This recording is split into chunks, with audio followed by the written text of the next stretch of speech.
Why is it so important to know people, connect with people, and be in community with people from communities outside of our own, whether it's based on race, gender, religion, sexual orientation, gender identity, like any of that? So many of the atrocities that happen and are happening are rooted in the dehumanization of the other. This has been a historically popular tactic that has been used to enable states to do violence, uh, people, groups of people to commit violence against one another. It's that dehumanization. And so I'm going to share some stories today about the value of connecting with folks who are not necessarily, quote, like us.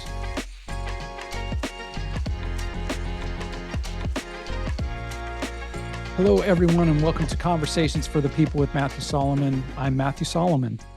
And this past week was the National Transgender Day of Remembrance. And along with that, we had some instances where Congresswoman Nancy Mace was starting some crap about bathrooms in Congress and at the DC airport, apparently. And as part of Trump's campaign, there was a commercial that was run a lot about, um, the left is for they, them, but he's for you or us or we or whatever. And one of the things that I talk about a lot and that keeps coming up is how easily we other one another, how quickly we can point to a group of people different from us that we deem different from us that might be different from us and apply that they're not worthy of safety, of personhood, of dignity, of respect. And I think a lot of that dehumanization, while it's uh, the powers that be thrive on that because then it keeps us fighting one another, and it keeps them with more access to power while they're gaining wealth and profiting off of our violence and the criminalization of the other. Um, it causes a lot of harm. And, people will be like, well, they'll make all kinds of excuses for, well, they deserve it or they have problems or whatever. When at the end of the day, as Nikki Black says at the beginning of the Reimagining Safety documentary, if we're really going to talk about safety, we have to first agree that all of us deserves to be safe. And we don't really agree with that right now. And that's something my entire life that I've noticed that has been horrific because at the root, at the bottom of things, I care about people and I want to see people taken care of and I don't want to see people hurting and I want to see people thriving. And so I want to share about a couple relationships, friendships. Um, I've had things that I've observed being a white, straight male, cis hetero male, born and raised in Los Angeles, adjacent to West Hollywood, going to school, integrated schools where literally we were all bussed in from all over the city. Um, and I've talked about how my exposure, my having black friends led to awarenesses that a lot of people outside of my experience, a lot of white people outside of my experience haven't had, a lot of understandings that we haven't had. Um, but I want to talk about my experience with people of trans experience. And I'm going to start with I had a friend named Vanessa. And I say had because she passed away in, I believe it was 2014, might have been 2015. And she's somebody, she became a really good friend of mine for 6 years or so. She used to cut my hair. And when I met Vanessa, she was Michael, and grew up as Michael. Was in an R&B group, a singing group, like toured the world, and then after, I don't know, a year or so, um, Michael started going through the transition and became Vanessa. And this was really the first person that I knew, um, while going through those transitions. So the first person of trans experience that I had met before, and then during, and then we were friends for several years after, until she unfortunately got really ill and passed away. And because we were close, because we like, Vanessa knew me when I was married, when my kids were born, when I went through my divorce, um, in at least one relationship after my divorce. Yeah, one relationship after my divorce. And so we talked about deep things. And I, you get your hair cut, you talk about yourself and your life, but she also shared, and I was always curious to know how she was feeling, what it was like having, you know, lived her life as a gay man for most of her life, and then being a woman. And it was so beautiful how she really came into herself and came into what felt right for her, how she expressed herself, how she had a sense of peace that she had never had before, all through this process. And being her friend, there was nothing there. And I say that because growing up in the 70s, 80s, early 90s, um, there was so much anti-trans, you know, rhetoric, propaganda, the anti-gay rhetoric and propaganda. If you look at like Eddie Murphy's stand up, Andrew Dice Clay's stand up, um, in movies, there was always the thing about, like, the joke in quotes that, a guy hooks up with a hot woman, turns out to be a guy. Like, so there was the fear, there was the resentment, there was the idea that this was gross or wrong, or there's something wrong. Um, there were also, where I grew up in, you know, close by in Hollywood, there was a lot of prostitution, and so there were a lot of trans prostitutes. Um, and so what was presented was like this context of it not being right, of it being gross, of there being something wrong or deviant.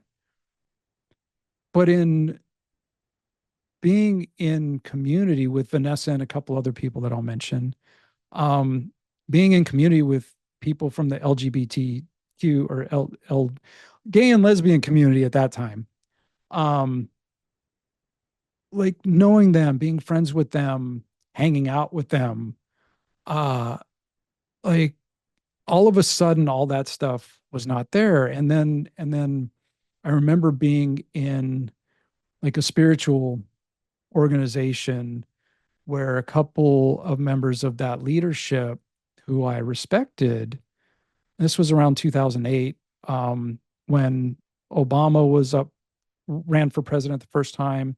And then in California, Prop 8 was a ballot measure to identify marriages only between a man and woman.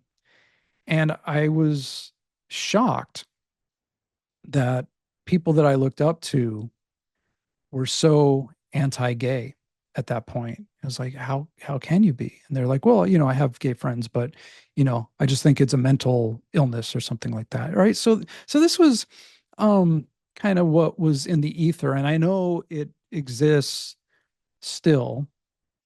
And in the last 20 years or so for me, uh well, probably 15 years or so.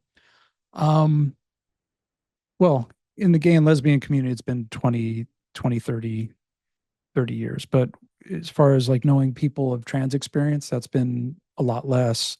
um but it's been so beautiful, honestly, you know. And so there was Vanessa, and then there's my friend colleague Caden, whom I've known probably 15 or so years, maybe more than that. We met through like sci-fi geek like conferences. We worked together on some projects. I was part of a There was Geek Speak TV that I was part of years ago, where we wrote sketches that were, Star Wars parodies and things like that. And so when I met, um, so Caden went through their transition, and before, um, I don't want to. So before Caden transitioned and became Caden, um, we were friends. We hung out. I never really knew that there was any discomfort with who they were, how they were. And then they moved to Oregon, started documenting the journey from, the hormones to the surgery to choosing the name Caden to, living their life that they've always felt was the correct life for them.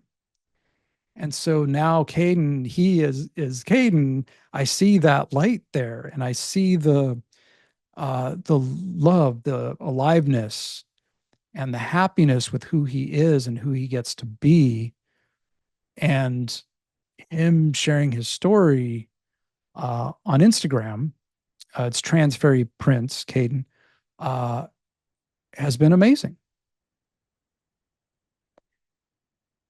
And then the last story I want to share is, I have a friend of a friend who's in uh, uh, like a AA community, and it's a LGBTQ plus community in AA, as part of AA. And I was invited to, they had like a Sunday karaoke thing, celebration. And I went, and the very first performer was a Black woman of trans experience who sung her ass off and was filled with so much joy in performing and getting to sing and getting the crowd response and all of that, that I started crying.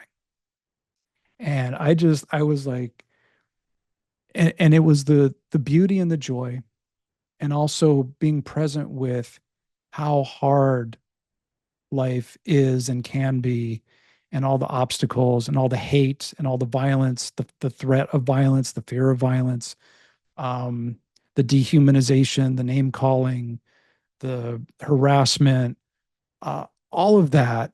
And yet here was this moment of joy that I got to witness. And then there were other people who got up and sang, and it was the same thing. And so appealing to you all. I know, a lot of my listeners, like, we're preaching to the choir, but if you're on the outside of the choir and you have certain thoughts and feelings about um, pronouns and trans people and the LGBTQ plus community and all of that, um, I really invite you to be willing to think outside the box of what you have been taught, how we've been socialized to believe and to think is true, and to consider that at our root, in our hearts, we're all people. We're all in this together. We all express ourselves in the way we express ourselves. We've been socialized into these structures that are all made up. It's all made up. The social structures, masculine, feminine, what men are supposed to be like, what women are supposed to be like, um, what all of that. We're all socialized into that. And so what I've noticed in doing my work with conflict resolution is that when we're able to sit with one another and just be present and just be curious and listen, we get that we're more connected than we think we are. And at our root, we all just want to feel heard and understood and valued.